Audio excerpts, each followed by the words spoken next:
Kind of an obvious question for you, but what day is it? Hey, you got it. You are not wrong. It is Easter. And so we thought we'd talk about the resurrection story today. As we mentioned, I'm going to walk you through the Gospel of John. So I'm going to get a little bit nerdy here for just a moment, then we'll get into the text. So you have 4 Gospels in the Bible, in case you're not familiar, that are sort of the biographies of Jesus, but they don't exactly sound the same because they're written at different times by different communities. The first 3, Matthew, Mark, and Luke, they all share similar sources, so they sound a lot alike, but there are differences anyway because there are these other sources that each community drew from to get their particular expression of Jesus' life. All of the Gospels were written decades after Jesus' life, but the stories, of course, that populated these books and these letters were in circulation from the moment that Jesus started to live until he died. The Gospel of John is what we're looking at today, and the Gospel of John is unique. It was written decades after the other 3, and whereas the other ones are more interested in timelines, kind of like a newspaper article, this is what happened, and then this happened, with some flourishing here and there, the Gospel of John's interested in theology. So he's more interested in teaching us something. So he includes themes that the others don't so much. We're going to see that reflected in the text.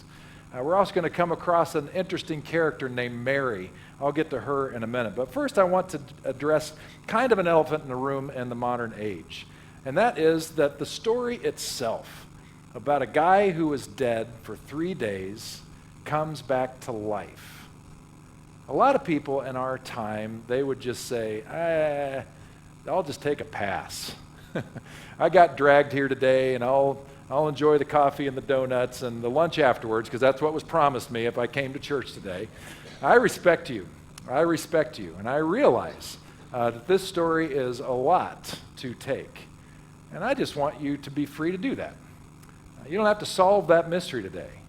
But what I do hope that you'll do is recognize that maybe there's more than the literal here for us to capture and to see. Because the story itself is weird. And all the Gospels, other than the obvious thing, it's weird. This experience of a resurrected Jesus, most of the time, all of the time, the disciples aren't quite sure who it is right away. This guy that they walked with for 3 years, and for some reason they don't quite recognize him. That's odd. We're going to see that reflected today as well. So have your freedom to doubt as much as you like. We are a church that welcomes curiosity, which means we ask questions and wonder about it. But I hope you won't stay there alone. I hope that you'll realize that there just might be more here for you. I hope so today.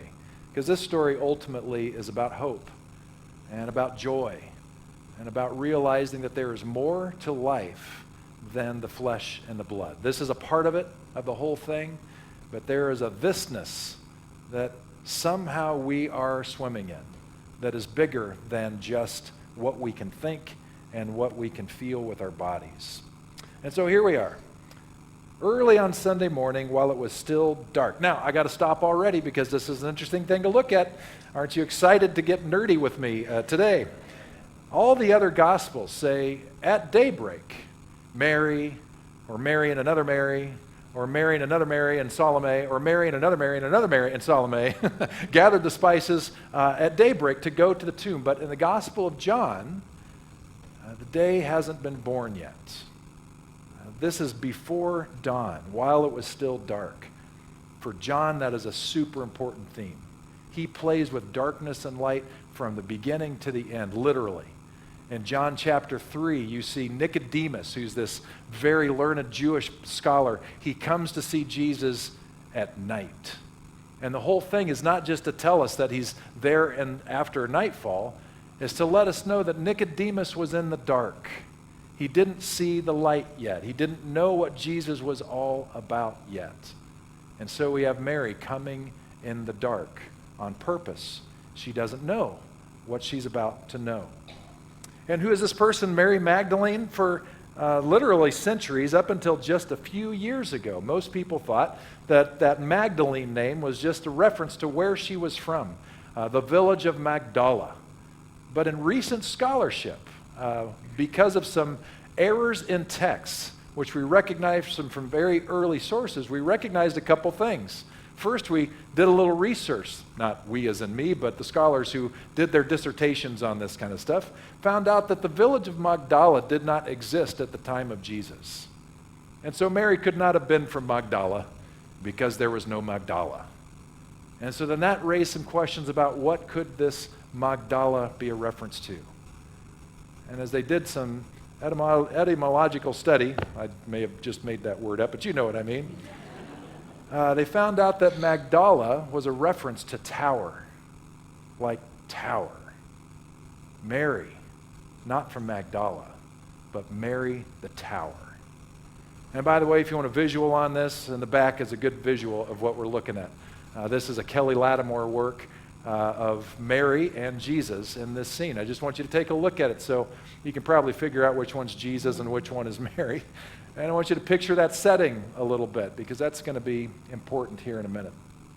So early on Sunday morning, while it was still dark, Mary the tower came to the tomb and found that the stone had been rolled away from the entrance. She ran and found Simon Peter and the other disciple, the one whom Jesus loved. She said, "They've taken the Lord's body out of the tomb, and we don't know where they have put him." Peter and the other disciple started out for the tomb. They were both running, but the other disciple outran Peter and reached the tomb first. Now, I just want to stop and just laugh at this. Why in the world did John bother to tell us that this became a race and Peter was too slow, right? He didn't get there first. This is just one of those ridiculous things that shows up in the Gospel of John and some other books in the Bible as well. Just a pointless detail. Or is it? Because there's another reality about Peter in the Gospel of John which I find fascinating. You see, Mary the tower, she's really the centerpiece in this story. She's the one that is going to be the first to experience this resurrection thing. She's going to be the first to go tell the disciples. She's the first apostle, if you will, to tell the good news of this Jesus resurrection. If you look at Peter, though, how he's represented in John's gospel, he's always the guy that's slow. He's always the one that's not quite figuring it out until he puts his foot in his mouth or he finds himself in a mess. He's the one that, at the Maundy Thursday, which we had a celebration here this past week, when it comes to him, Jesus is wanting to wash his feet, and he's refusing it. "Don't wash my feet, God. This is beneath you." And Jesus said, "Well, if you don't let me wash your feet, then you'll have no part of me. You need to feel what it is like to be served. It's important for you, Peter." And he's like, well, then I want you to wash my whole body, because he doesn't know what to say. So he says something stupid, right? Peter was famous for this stuff.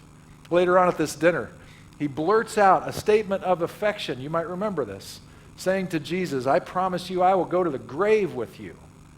And Jesus counters and says, I don't think so, Pete. I think by the time we hear dawn breaking, you're going to have denied even knowing me 3 times. This is Peter. Peter, at the end of the Gospel of John, is still Peter. He's still a little bit slow to figure things out. And what's called the restoration scene, where Jesus asks Peter 3 times, "Do you love me?" 3 times in a row. A reference to 3 denials in a row that Peter experienced. This is an indication Peter's not quite getting it. And then he gets it, and then is immediately tested and forgets again. Jesus and John is helping us see Peter in a different light. The hero, though, the one who is strong, the one who has it together, is Mary. And just a little aside, last month was Women's History Month.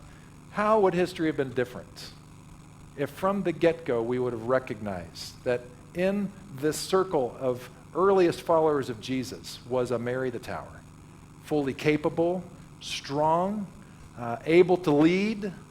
How different would history have been if women would have always had a place of such elevation at the table? Just food for thought. That was a bonus for you today on this Easter Sunday. An Easter egg, if you will. All right. So we find out that Peter's a little slow. He gets there, by the way, another interesting fact. Most people think about Peter as the rock because his Greek name Petros means rock. But after this, some scholars say he started to be called Slowpoke Pete. That may not be true. All right, so Slowpoke Pete reached the tomb first. He stooped in and saw the linen wrappings lying there, but he didn't go in as the other guy. Then Simon Peter arrived and went inside. He also noticed the linen wrappings lying there, while the cloth that had covered Jesus' head was folded up and lying apart from the other wrappings. Then the disciple, who had reached the tomb first, also went in, and he saw and believed. For until then they still hadn't understood the scriptures that said Jesus must rise from the dead. Then they went home. Mary was standing outside the tomb crying, and as she wept, she stooped and looked in.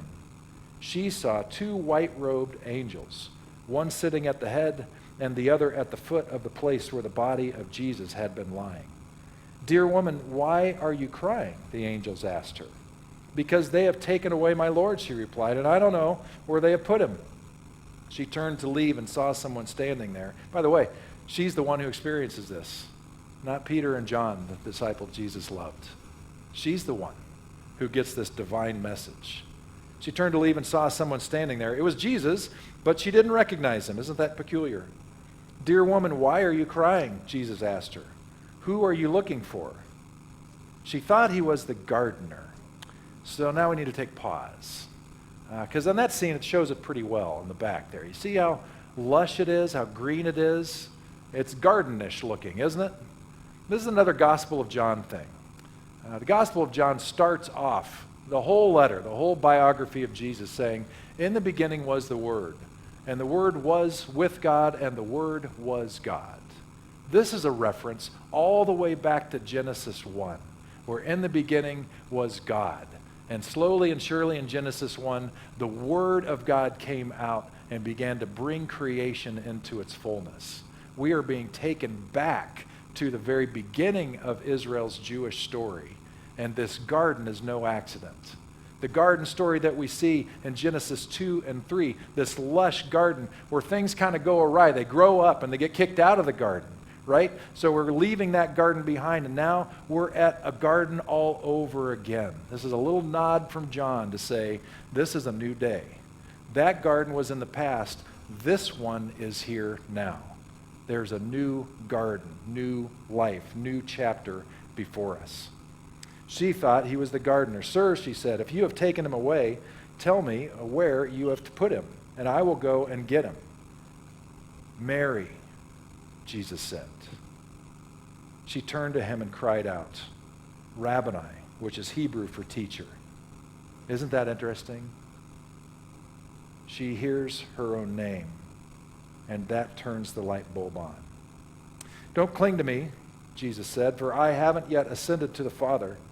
But I go to find my go to find my brothers and tell them, I am ascending to my Father and your Father, to my God and your God." Mary Magdalene found the disciples and told them, "I have seen the Lord." Then she gave them his message. She is the first apostle. And that's the story that we're playing with. There's this quote, I'm sure you've come across it now and again. It's from C.S. Lewis. It says, "Pain is God's megaphone to rouse a deaf world." About 4 years ago, my mom started to realize at, what would she be then, 88 years old, 87 years old, she started to realize that she wasn't remembering as well as she once did. She'd forget where she put something. She'd have a hard time pulling up, a particular word that normally would come easy. Some people she wouldn't recognize right off. Some stories weren't quite coming up as often. Some of you are saying that's just a normal day for me. But this was more pronounced than that. It was the onset of bigger problems that we knew we were going to face. And my mom and all of us kids and my dad could see, what was going on. And she was very anxious. And because we recognize what was starting to emerge in all of our lives, but focused on her, it was a wake-up call for all of us. I got on a plane fast. We don't go back to Michigan, to northern Michigan very often, where they spend their summers, because it's crazy expensive, too expensive. But I did not want to miss a moment to see her when she was especially lucid. I wanted time with her. We change our priorities, don't we, when things happen? All of us kids started to think about everything differently And now she's about to celebrate her 91st birthday in June, which is great. She's still struggling, as you might expect, just more progressed. But we still now, we wonder, how many more opportunities are we going to have together to recognize each other? These things wake us up. These kind of bad newsy things wake us up. Napa, as a collective, in 2014, we all got shook up, right? You remember that? Everybody was startled awake. And as often happens, these kind of events wake us up to more than just our physical being. They wake us up to reality. We start to think and see and feel and live differently in response. Then we had a series of fires in Napa. One after another, it felt like, for about 5 years in a row. Seems like our valley was just on fire somewhere at some time. And the weird thing was, it's almost like we could see more clearly with smoke in our eyes than we could before. Our priorities get reset when crisis hits. We think differently, we hear differently, we see differently. It's like in those moments of crisis, we have a capacity to listen more than any other time. Wouldn't you agree that that's true? Well, this was a reality for a group of people in Israel about 6 centuries before Jesus was even born. Just to give you a little backstory, so you had the people of Israel. They had one country, Israel, and then things fell apart. There was political chaos. And all of a sudden you had 2 nations. You had one to the north. The northern part was where Jesus grew up, and then you had the southern part where Jerusalem is. 2 distinct kingdoms had their own kings, both messy. None of their kings. They wanted a king. They should never have gone with a king. Everything that was warned them about a king. This is why no kings was not original to our time or even our fathers of our nation and stuff. But this goes back to Israel. No kings, because kings will lead you to war. Kings will overtax you. Kings will eventually enslave you. They will enrich themselves on your backs one way or another. That's exactly what happened. Now, all the kings of Israel and Judah combined, there's maybe 3, that were of any real value, that had any moral center, right? Rough going. Well, eventually, things came to pass, and the Babylonian Empire knocked out the northern kingdom, and then very soon the southern kingdom. The people of Israel, north and south, found out that they were being taken into exile. This was in 597 BCE. Through the prophet Jeremiah, God had a word for these people who were devastated. Life would never be the same.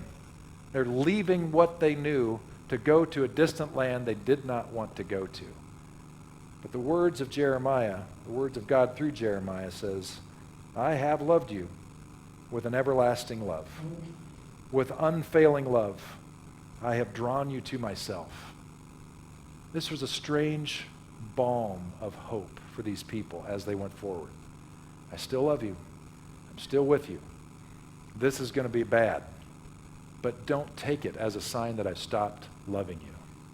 Sometimes when we are in that kind of pain, that's when we are capable of hearing for ourselves that we are deeply loved.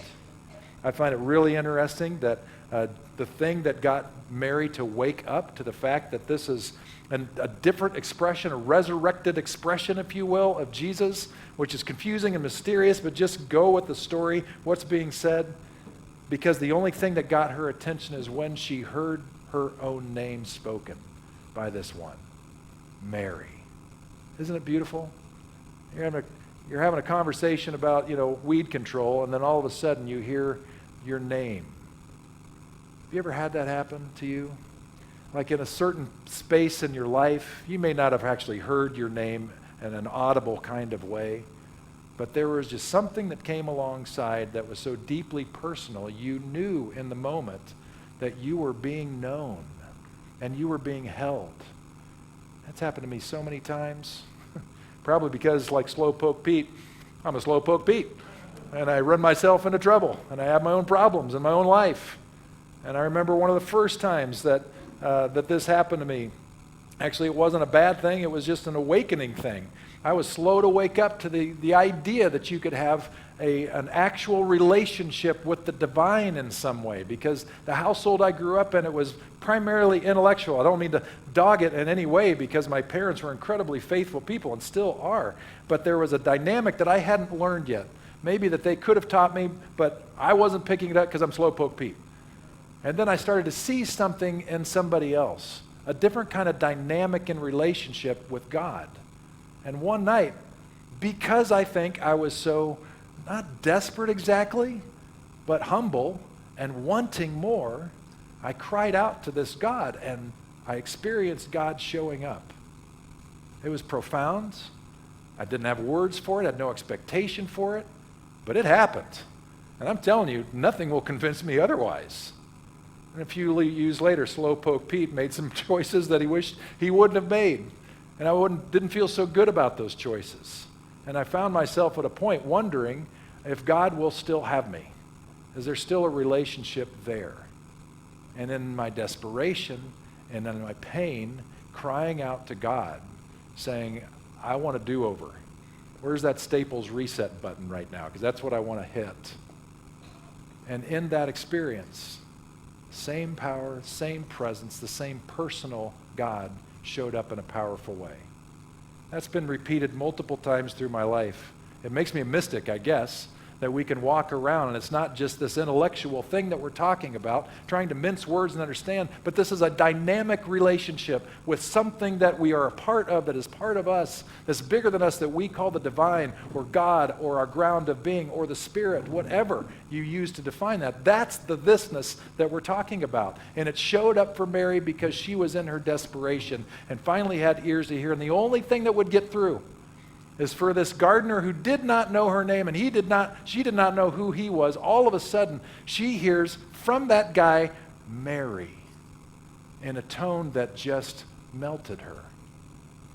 This is a resurrected, dynamic, alive presence speaking to her.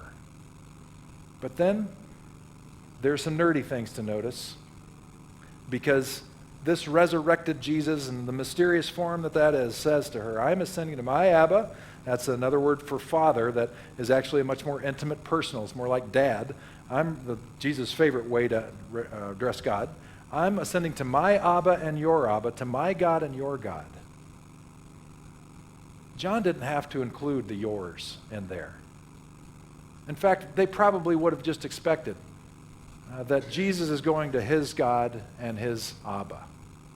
But the fact that he says, this is yours too, is so significant. It means that Jesus was never just about anything for himself, but it always included Mary and every other believer and every other human being that ever lived on this earth. It means you too.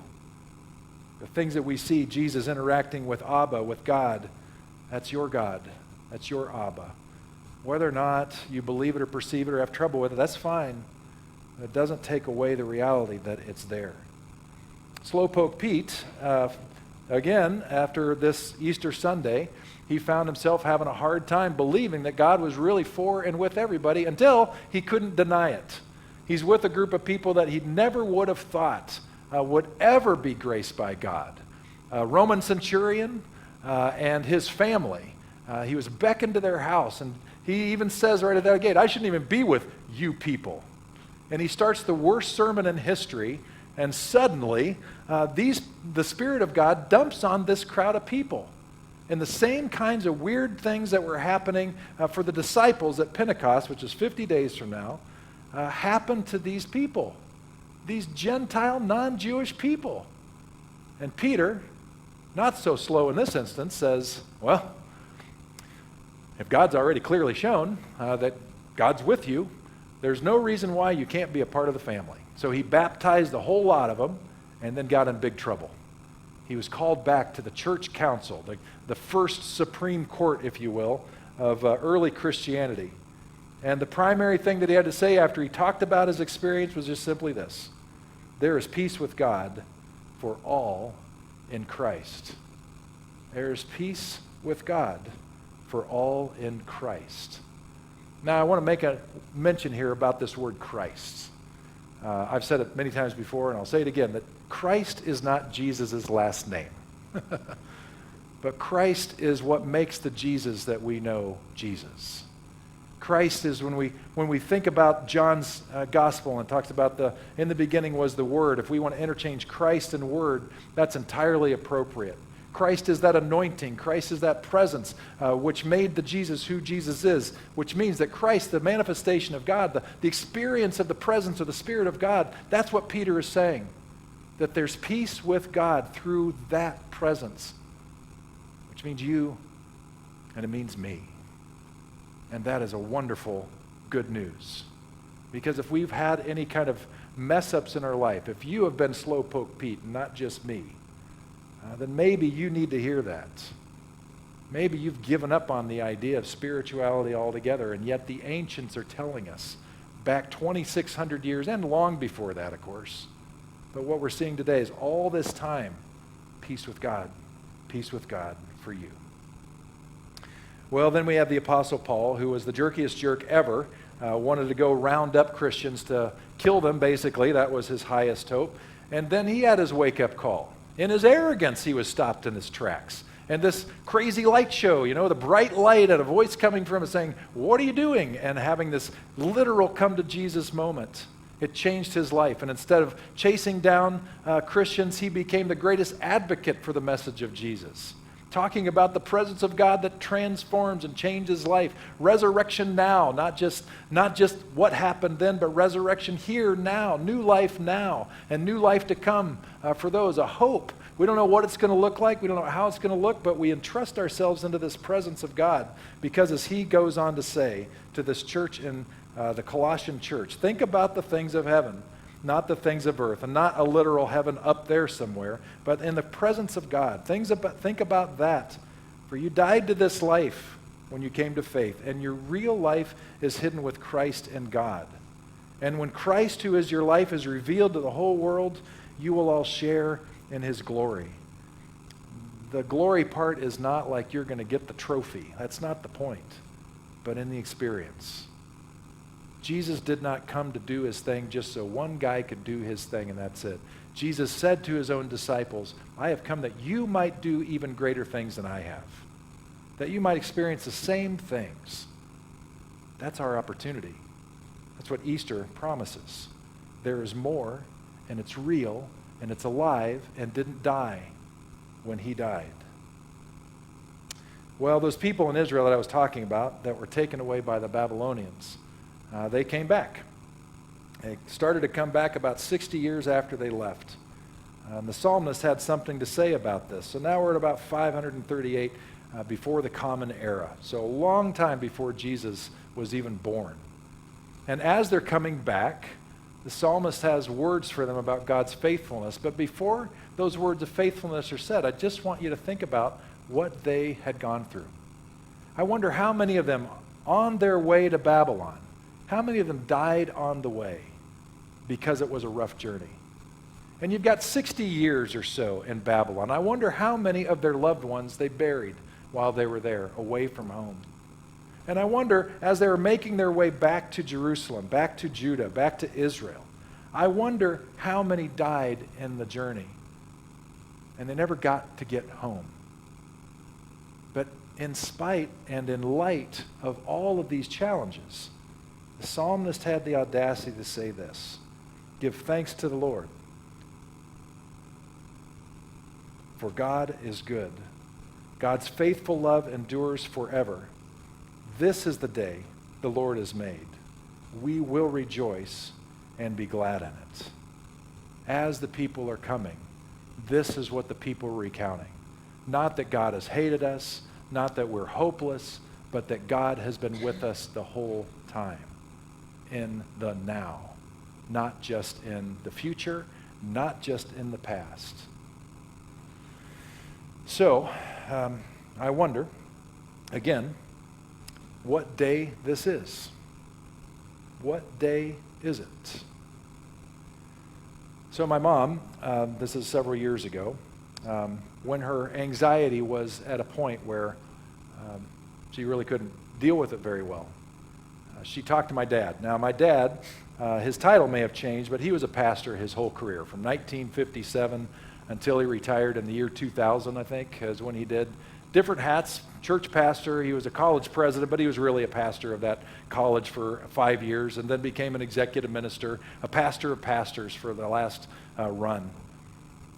My mom came to him and just shared her anxiety and her fear, not knowing what's going to happen tomorrow. She knew her memory was going. And I got to tell you, I've had many of these conversations over the years with people in the same spot. It's a hard conversation, and the fear is real, because we all know people who struggled with dementia, with Alzheimer's, and it's a horribly painful thing for us to walk alongside. And people who know that's coming, of course, they're terrified. Who wouldn't be? And my dad had a very pastoral thing to say to my mom, and it is all Easter. It's all about Easter joy. The thing that my dad said to my mom was, we don't know what's going to happen tomorrow. Jesus said not to worry about tomorrow because today's got enough trouble of its own. We don't know what's going to happen tomorrow. But we have this day. This is the day that the Lord has made. This is the day that the Lord has made. And we will rejoice and be glad in it. Because this is all you have. You don't have tomorrow. And you no longer have yesterday. This now is what you have. And in some weird way, because the presence of God is around this and in it and in us, somehow that not only gives us some hope, some peace, which it did for my mom, but in a weird way, when we dial into it, even joy. That even as we are going through hell, not happiness all the time, but a deep joy, knowing that we are part of something bigger than ourselves, that is lovely and good and true, that is also everlasting, that is coming from somewhere that our brains can't fathom, and it extends beyond what we can possibly imagine. That's a forever kind of thing. And when we tap into that joy, that peace, that love, we find ourselves able to get through a lot better. I don't know what you're facing today. I don't know what's going on with you. But I hope you hear the possibility of Easter for everyone. That there is more than your current suffering. There is a deeper current that can carry you. There is a rootedness that can allow you to flourish. And it is available. And maybe today is the day that you finally hear your name spoken by God. That you finally open yourself up to the reality that God is, and that God is love, and that God is with us, already in us, beside us, welcoming us, as a gardener welcomes Mary. I'd like for us to pray in a moment, but first I have a question again.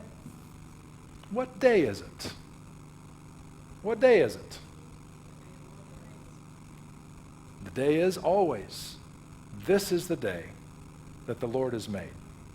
Let us rejoice and be glad in it. What day is it going to be tomorrow? This is the day that the Lord has made. Let us rejoice and be glad in it. What's it going to be next Sunday? Well, this is the day that the Lord has made. Let us rejoice and be glad in it. And when you get a terrible doctor's report, even though you don't want that to happen, guess what day that's going to be?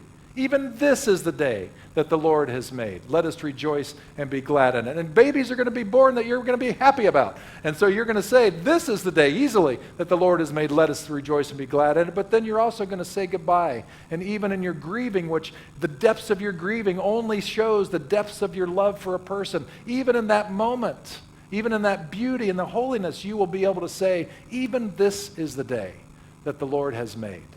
Let us rejoice and be glad in it. This is the hope for Easter, because this is a reality that is forever. Would you join me in prayer? And then I have a prayer that I'd like you to read with me when we get to that point. So I'd like you just to close your eyes if you're comfortable with that. Not that that does anything more than just eliminate some distractions. Take another deep breath. And I'm just trusting that the presence of God has been with us all this time. And I'm wondering how the presence of God might be speaking to you today. And if you have no idea, that's fine. Maybe something will bubble up later. But if something is nudging you or wooing you, what is it? Is it your name? Is it an invitation? Is it a warmth? Is it an energy? Is it some expression of love and acceptance? Because that is who God is. So God, may we have eyes of resurrection today, eyes of joy, eyes to see in our messy world, in our complicated world, where for some of us we are in agony that even on this day, you are with us. And so we will rejoice. I invite you now to check out this screen. This is an adaptation of the Lord's Prayer. And I'd like you to say it out loud with me if you'd like. Loving God, who is among us and beyond us, may your name be honored in the way we live. May your vision of love and justice come alive. May your hope unfold on earth just as it is in love's fullness. Give us today what we truly need: bread for our bodies, nourishment for our spirits, and compassion for one another. Forgive us when we fall short, as we forgive those who fall short with us. Lead us away from fear, division, and harm, and guide us toward courage, healing, and love. For the future is still unfolding with you. The power of love is still transforming the world, and the hope of belonging together is yours now and forever. I've got a weird benediction.